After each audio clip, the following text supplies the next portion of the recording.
A formiga valente,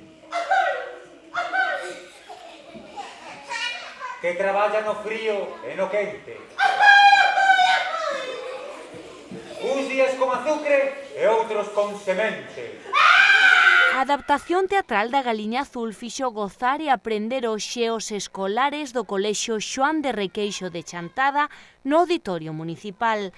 Foi a través de 5 historias entrelazadas como Ubú Teatro e a Editorial Galaxia tentaron transmitir unha serie de mensaxes como é a defensa da diversidade lingüística, a importancia das diferencias ou a liberdade de expresión, e todo isto a través desta peza literaria de Carlos Casares.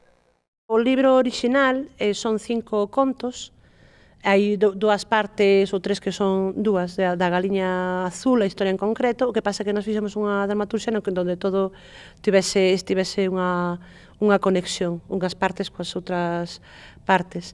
E sobre todo trata diso, da diferencia, de ir en contra da diferencia, non, evidentemente non de promovela, tamén da diferencia por moitas razóns, non? Pola cor, polo xeito de falar, hai unha clara defensa da lingua, da nosa lingua, e aparte que Carlos, no seu prólogo é unha carta que lle manda a Ana.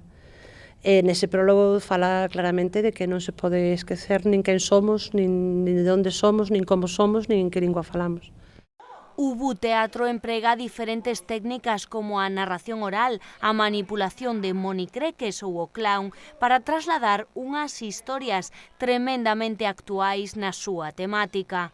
Sí, a obra é do ano 68, hai moitos anos, hai casi 50 anos, pero está completamente de actualidade, eso non nos costou nada. Había unha cousa que si que naquela época había censura.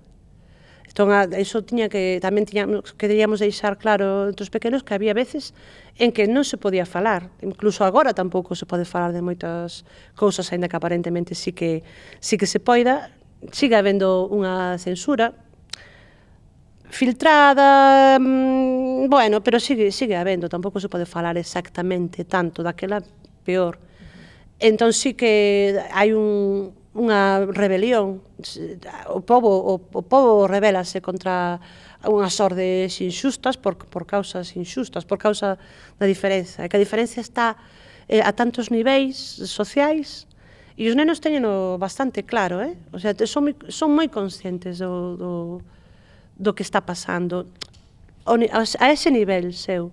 Entón, se son conscientes a ese nivel, cada vez que pase o tempo, espero que se sean conscientes, vayan sendo máis conscientes e que saiban que se pode protestar, que se poden a xente unir e decir isto non nos gusta, isto non está ben.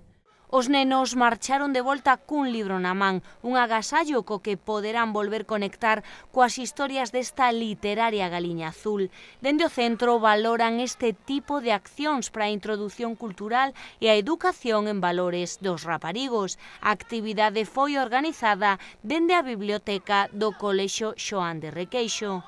Romper un pouco a rutina, salir do cole, xa sempre crea unha expectativa anterior porque saben que van facer algo distinto e, bueno, a Galiña Azul é de Carlos Casares, que se lle dedicou este ano o ano as letras galegas e, bueno, pois é un pouco eso.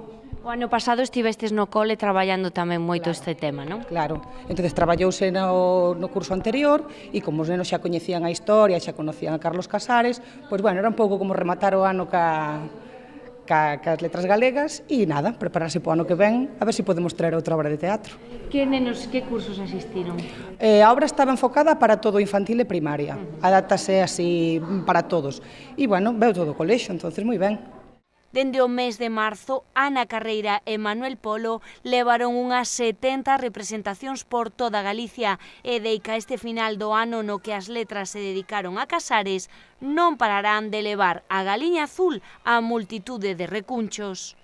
Algún proxecto novo no que estedes traballando? Sí, estamos traballando no do ano que ven, tamén con Galaxia, que isto é unha cosa que se organiza con Galaxia, que é quen distribúe a peza e este libro e outros de Casares.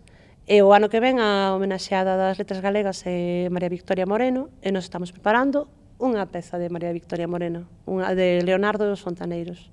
A mellor vemos aquí en Chantada. A ver, o gallá.